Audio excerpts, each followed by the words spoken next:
Good morrow, scholars. Welcome back to, did I ever decide on the title for,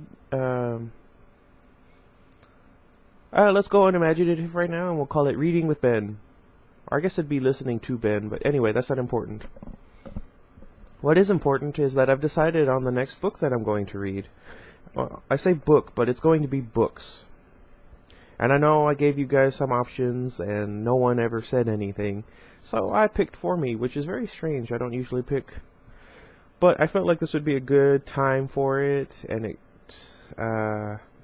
is going to be really exciting, at least for me. And I hope you guys, especially all the ones who watched the Twilight videos, would like to come along with this. A story that comes from a long time ago in a galaxy far, far away. It's the original Star Wars trilogy, the novelizations. I don't know if it's the original novelizations that came out when the movies first came out. For instance, the original Star Wars novelization came out 6 months before the first movie, and it was based off of an earlier draft of the movie. So there are a few differences, and as we go through this book, I'd love for you guys to jot down any differences between the books and the movies, and then we can figure out whether or not those are from earlier drafts or whatnot. I think it'd be a fun little game for us to make note of all these as we go along. Okay, let's see. Luke Skywalker worked on his uncle's farm on a remote planet called Tatooine, repairing second-hand machinery and stunt-flying his battered Skyhopper. And he was bored beyond belief. He dreamed of adventures out among the stars, adventures that would take him to distant alien worlds. But when Luke intercepted a cryptic message from a beautiful captive princess, he got more than he had bargained for, and that was how it all began. Luke Skywalker, the proud Princess Leia, and Han Solo, all the unforgettable characters and incredible adventures of the original Star Wars movies are now brought together in one volume. From the desolate sands of Tatooine to Endor, the planet of the Ewoks, experience the complete story of the Rebel Alliance's desperate struggle against the Empire. Okay, I think I'm just going to read the prologue for this episode, since I've already been talking for about 3 minutes. I say that, but the prologue's only like a chapter and a half. Another galaxy, another time. The old Republic was a republic of legend, greater than distance or time. No need to note where it was or whence it came, only to know that it was the Republic. Once, under the wise rule, I don't know why I struggle with W's, of the Senate and the protection of the Jedi Knights, the Republic throve and grew. Oh, thrive, I get it now, okay. But as often happens when wealth and power pass beyond the admirable and attain the awesome as in awe-inspiring, not that car is awesome, then appear those evil ones who have greed to match, like Lex Luthor. So it was with the Republic at its height. Like the greatest of trees, able to withstand any external attack, the Republic rotted from within, though the danger was not visible from outside. Aided and abetted by restless, power-hungry individuals within the government and the massive organs of commerce, the ambitious Senator Palpatine caused himself to be elected President of the Republic. Sound familiar? Most people would say this happened with President Obama. I say most people. Most people down in the South, I suppose. He promised to reunite the disaffected among the people and to restore the remembered glory of the Republic. Once secure in office, he declared himself emperor. Does this sound familiar? Shutting himself away from the populace. Soon he was controlled by the very assistants and bootlickers he had appointed to high office, and the cries of the people for justice did not reach his ears. See what I mean?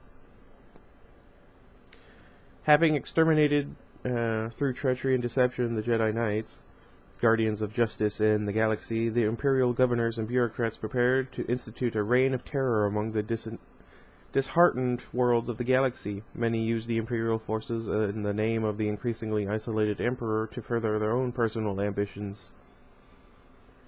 But a small number of systems rebelled at these new outrages, declaring themselves opposed to the new order. They began the great battle to restore the old republic.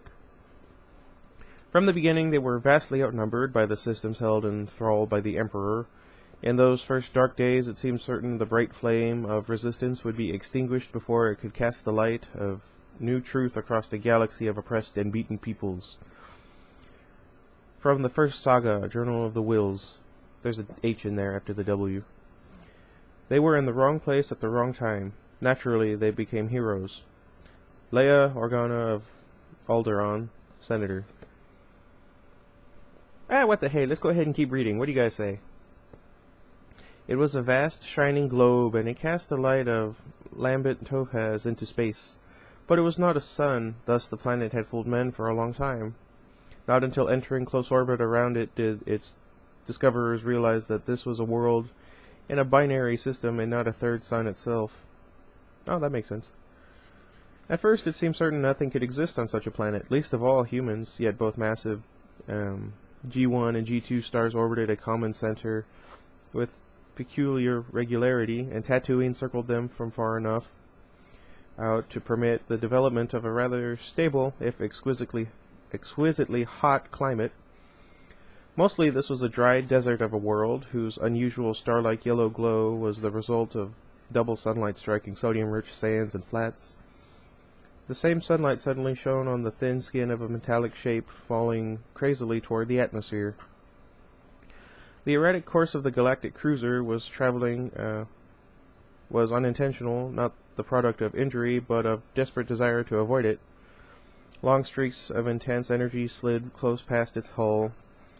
A multi-hued storm of destruction, like a school of rainbow remoras fighting it to attach themselves to a larger, unwilling host. One of those probing, questing beams succeeded in touching the fleeing ship, striking its principal solar fin. Gem-like fragments of metal and plastic erupted into space at the end of the fin, as the end of the fin disintegrated. Forgive me. The vessel seemed to shudder. The source of those multiple energy beams suddenly hove into view, a lumbering Imperial cruiser, its massive outline bristling cactus-like with dozens of heavy weapons and emplacements. Light ceased arching from those spines now as the cruiser moved in close. Intermittent explosions and flashes of light could be seen in those portions of the smaller ship which had taken hits. In the absolute cold of space, the cruiser snuggled up alongside its wounded prey. Wow, that sounds really intense. Another distant explosion shook the ship, but it certainly didn't feel distant to R2-D2 or C-3PO. Do you guys spell it out or have the letters and the numbers? Let me know down in the comments and we can have an argument. The concussion bounced them around the narrow corridor like bearings in an old motor.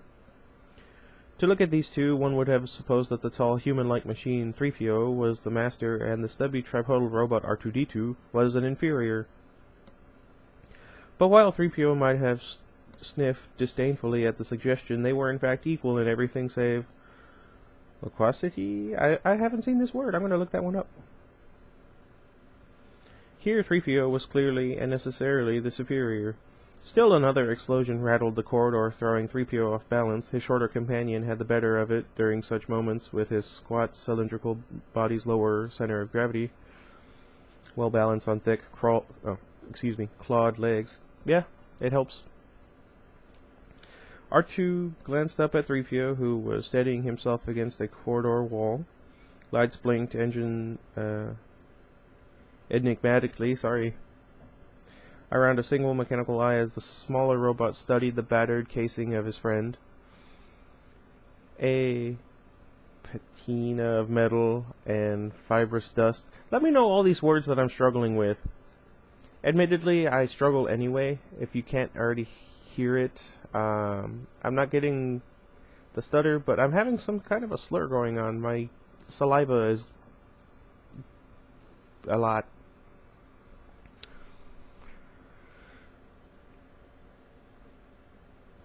Fibrous dust coated the usually gleaming bronze finish, and there were some visible dents, all the result of the pounding the rebel ship they were on had been taking. Accompanying the last attack was a persistent deep hum, which even the loudest explosion had not been able to drown out. Then, for no apparent reason, the basso thrumming abruptly ceased, and the only sounds in the otherwise deserted corridor came from the eerie, dry twig crackle of shortening relays or the pops of dying circuitry. Explosions began to echo through the ship once more, but they were far away from the corridor.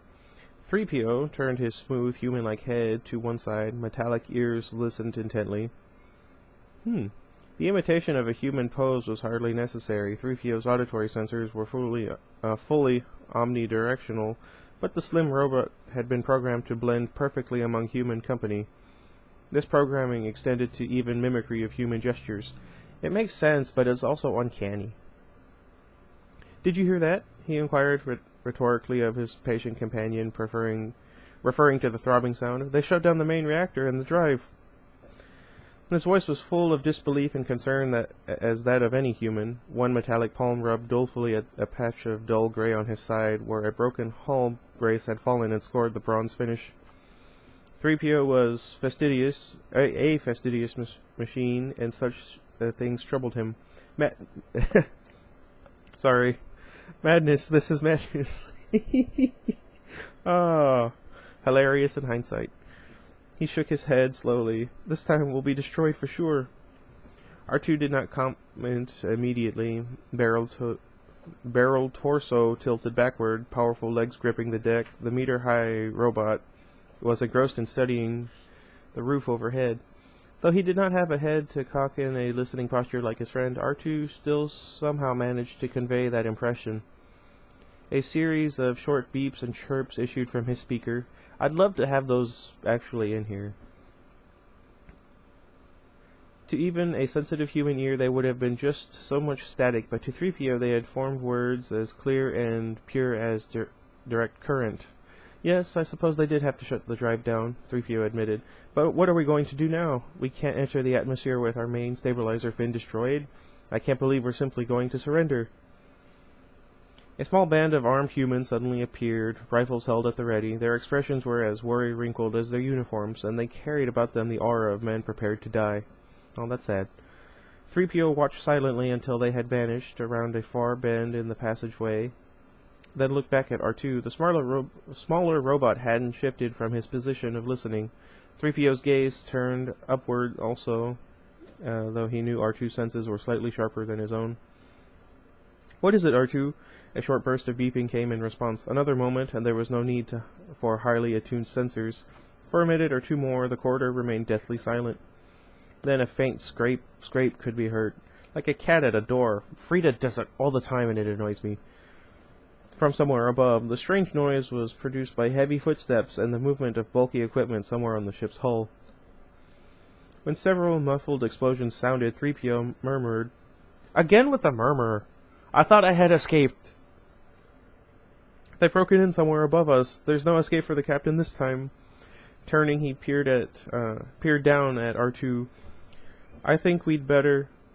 The shriek of overstressed metal filled the air before he could finish, and the far end of the passageway was lit by blinding actinic flash? I don't know. I am sorry. Somewhere down there, the little cluster of armed crew who had passed by minutes before had encountered the ship's attackers. 3PO turned his face and delicate photoreceptors away, just in time to avoid the fragments of metal that flew down the corridor. At the far end a gaping hole appeared in the roof, and reflective forms like big metal beads began dropping to the corridor floor. Both robots knew that no machine could match the fluidity with which those shapes moved, and instantly assumed fighting postures. The new arrivals were humans in armor, not mechanicals. One of them looked straight at 3PO. No, not at him, the panicked robot thought frantically, but past him. The figure shifted its big rifle around in armored hands. Too late. A beam of intense light struck the head, sending pieces of armor, bone, and flesh flying in all directions. Half the invading Imperial troops turned and began returning fire up the corridor, aiming past the two robots. Quick, this way, 3PO ordered, intending to retreat from the Imperials. R2 turned with him. They had taken only a couple of steps when they saw the rebel crewmen in position ahead, firing down the corridor. In seconds, the passageway was filled with smoke and crisscrossing beams of energy. Red, green, and blue bolts ricocheted off polished sections of wall and floor or ripped along gashes in metal surfaces. Screams of injured and dying humans, a particularly unrobotic sound, 3PO thought, echoed piercingly above the inorganic destruction. What is with me? I'm just out of practice, that's all. One beam struck near the robot's feet at the same time as a second one burst the wall directly behind him, exposing sparking circuitry and rows of conduits. I get that one. The force within... The force of the twin blasts tumbled 3PO into the shredded cables where a dozen different currents turned him into a jerking, twisting display. That sounds hilarious. Strange sensations coursed through his metal nerve ends. They caused no pain, only confusion. Every time he moved and tried to free himself, there was another violent crackling as a fresh cluster of componentry broke. The noise and man-made lightning remained constant around him as the battle continued to rage. Smoke began to fill the corridor. R2-D2 bustled about, trying to help free his friend. The little robot evidenced a phlegmatic indifference to the...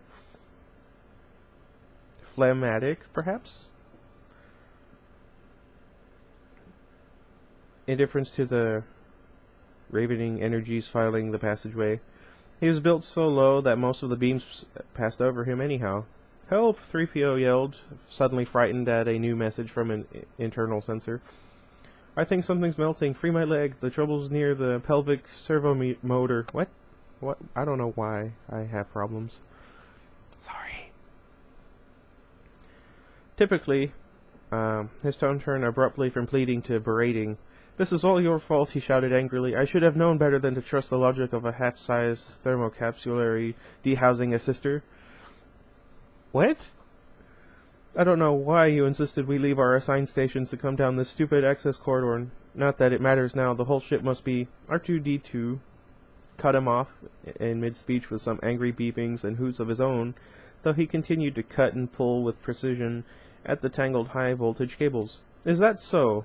3PO sneered in reply. "The same to you, you little..." Well, geez. An exceptionally violent explosion shook the passageway, drowning him out. A lung-searing miasma of carbonized component filled the air, obscuring everything. 2 meters tall, bipedal, flowing black robes trailing from the figure, and a face forever masked by a functional, if bizarre, black metal breath screen. A Dark Lord of the Sith was an awesome, threatening shape as it strode through the corridors of the rebel ship. Fear followed the footsteps of all the Dark Lords. The cloud of evil which clung tight about this particular one was intense enough to cause hardened Imperial troopers to back away, menacing enough to set them muttering nervously among themselves. Once resolute rebel crew members ceased resisting, broke, and ran in panic at the sight of the black armor, which, though black as it was nearly as dark as the thoughts drifting through the mind within. One purpose, one thought, one obsession dominated that mind now. It burned in the brain of Darth Vader as he turned down another passageway in the broken fighter. Their smoke was beginning to clear, though the sounds of faraway fighting still resounded through the hull. The battle here had ended and moved on. Only a robot was left to stir freely in the wake of the Dark Lord's passing. C-3PO finally stepped clear of the last remaining restraining cable.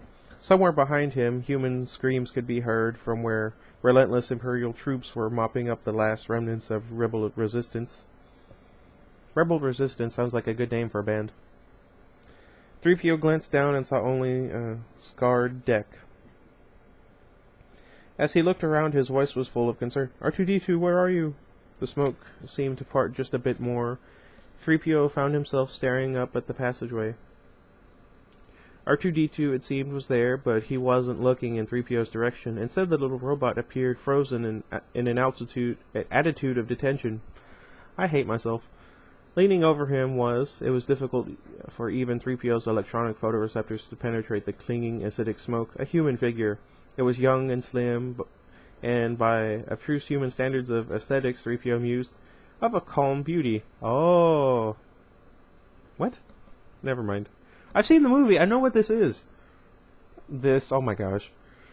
One small hand seemed to be moving over the front of R2's torso. 3PO started toward them as the haze thickened once more, but when he reached the end of the corridor, only R2 stood there, waiting. 3PO peered past him, uncertain. Robots were occasionally subject to electronic hallucinations, but why should he hallucinate a human? Why do I? Wait. He shrugged, then again, why not?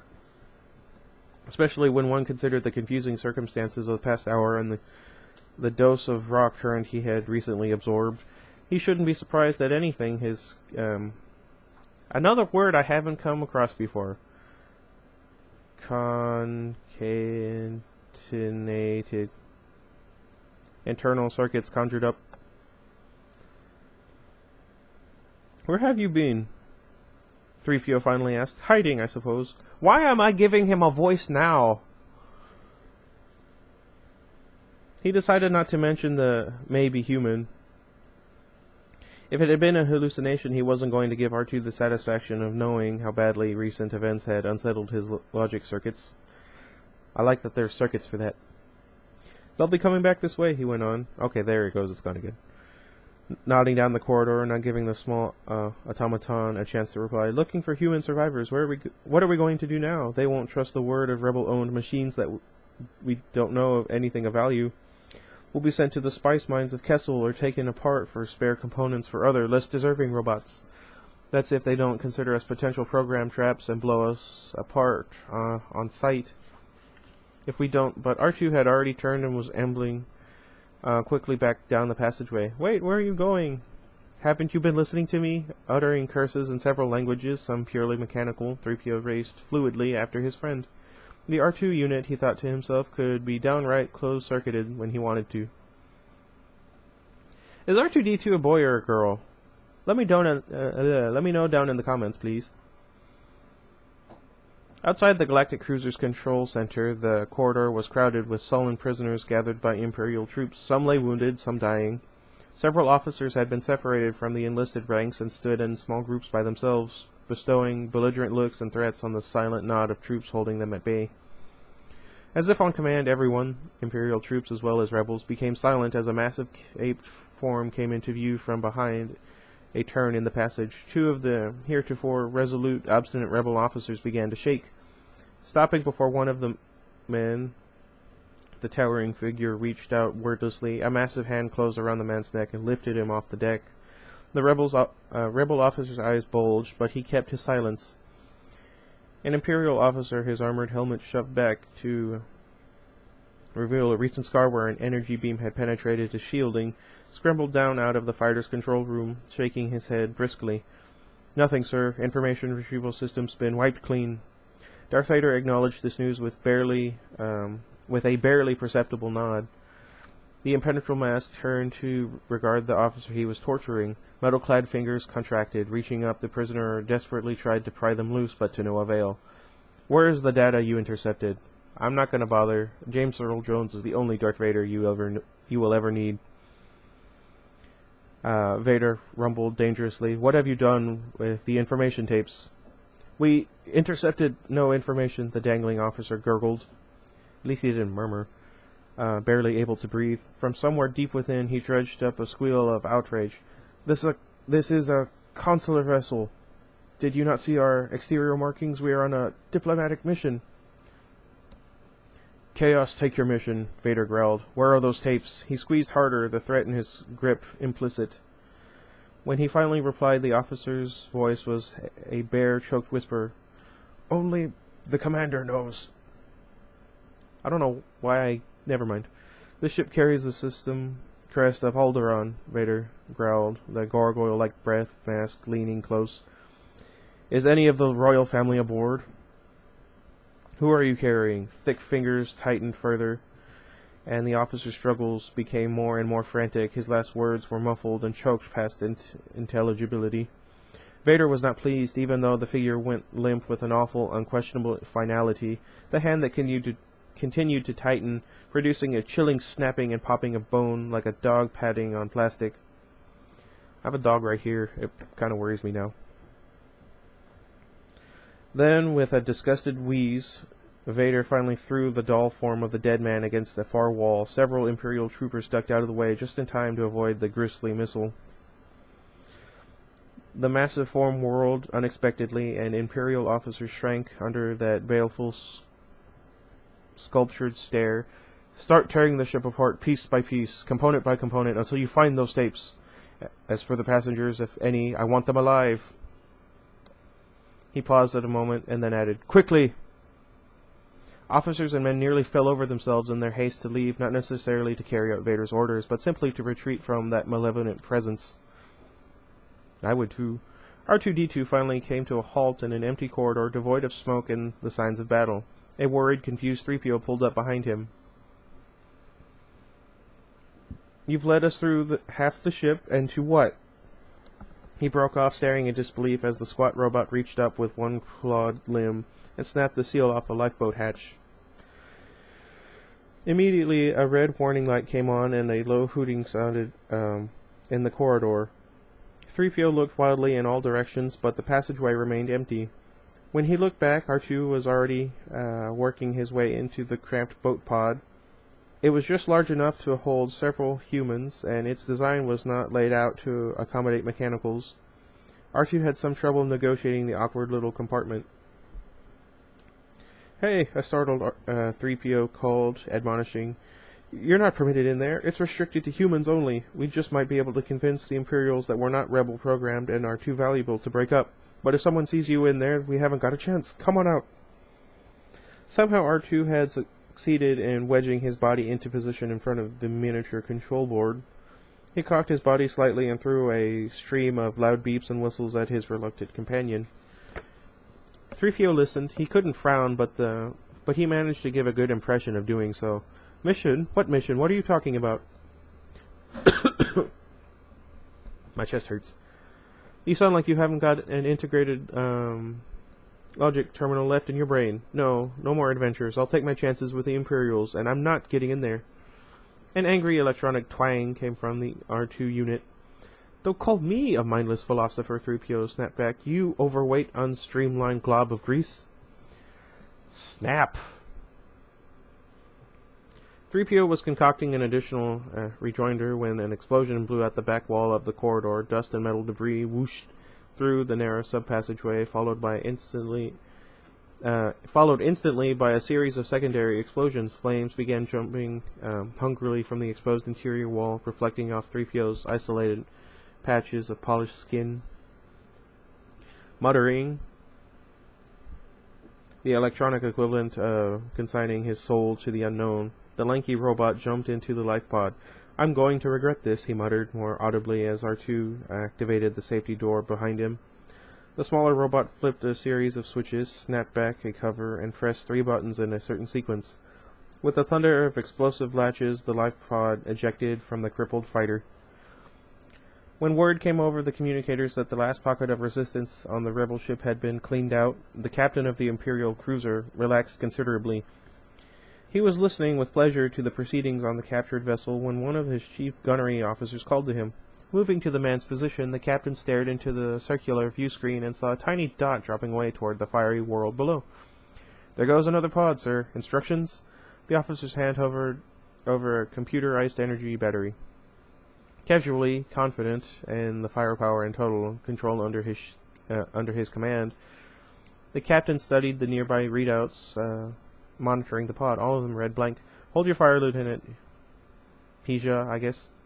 Instruments show no life forms aboard. The pod's release mechanism must have short-circuited or received a false instruction. Don't waste your power. He turned away to listen with satisfaction to the reports of captured men and material coming from the rebel ship. That was lucky. Glare from exploding panels and erupting circuitry reflected crazily off the armor of the lead stormtrooper as he conveyed the passageway ahead. He was about to turn and call for those behind to follow him toward when he noticed something moving off to one side. It appeared to be crouching back in a small, dark alcove. Holding his pistol ready, he moved cautiously forward and peered into the recess. Hee hee hee. A small, shivering human clad in flowing white hugged the back of the recess and stared up at the man. Now he could see that he faced a young woman. Her physical description fit that of the one individual the Dark Lord was most interested in. The trooper grinned behind his helmet. A lucky encounter for him. He would be commended. Within the armor, his head turned slightly, directing his voice to the tiny condenser microphone. "Here she is," he called to those behind him. "Set for stun for..." He never finished the sentence, just as he would never receive the hoped-for commendation. Once his attention turned from the girl to his communicator. Her shivering vanished with startling speed. The energy pistol she had held out of sight behind her came up around, and she burst from her hiding place. The trooper who had been unlucky enough to find her fell first, his head a mass of melted bone and metal. The same fate met the second armored form coming up fast behind him. Then a bright green energy pole touched the woman's side, and she slumped instantly to the deck, the pistol still locked in her small palm. She's awesome. Metal-encased shapes clustered around her, one of whose arm bore the insignia of a lower officer knelt and turned her over. He studied the paralyzed form with a practiced eye. "She'll be all right," he finally declared, looking up at his subordinates. "Report to Lord Vader." 3PO stared mesmerized out the small viewport set in the front of the tiny escape pod as the hot yellow eye of Tatooine began to swallow them up. Somewhere behind them, he knew, the crippled fighter and the Imperial cruiser were receding into imperceptibility. That was fine with him. If they landed near a civilized city, he would seek elegant employment in a halcyon, atmosphere, something more befitting his status and training. These past months had gifted him with entirely too much excitement and unpredictability for a mere machine. R2's seemingly random manipulation of the pod controls promised anything but a smooth landing, however. 3PO regarded his squat companion with concern. "Are you sure you know how to pilot this thing?" R2 replied with a non-committal whistle that did nothing to alter the taller robot's jangled state of mind. Sorry. So what do you guys think? If I hadn't done that little introduction, I would have made it under 30 minutes. That's too bad. I'm really excited. I love Star Wars. You have no idea. Well, I guess you have somewhat of an idea, but Star Wars is like my life. I mean, I have this. See? Luke's... Never mind. I have Darth Vader's around here somewhere. And then naturally the one I bought from Ultra Sabers. Anyway, that's not important right now. Thank you guys so much for watching or listening or what have you. My eye itches. Let me know if you guys are excited for Star Wars as I am. Both reading this book, or these books, and the movie coming out. I really want to hear you guys' opinion on this. I love talking Star Wars. I could spend all day talking about it. In fact, I might do a video on it. Anyway, let me know what you guys would like to see next. Should I go back and read some more Twilight at some point? Should I stick with Star Wars for right now since I've already committed? Or should I try and do both? Excuse me. Let me know. I'll try and work some more on my reading skills. As you can see, I'm still somewhat new at this, even though I'm not. I am... What do you call it? I'm out of practice, but also kind of a doofus. So, there's that. Anyway, let me know what you guys are excited for, what about Star Wars you like, and I guess that's it. Until next time, goodbye everybody.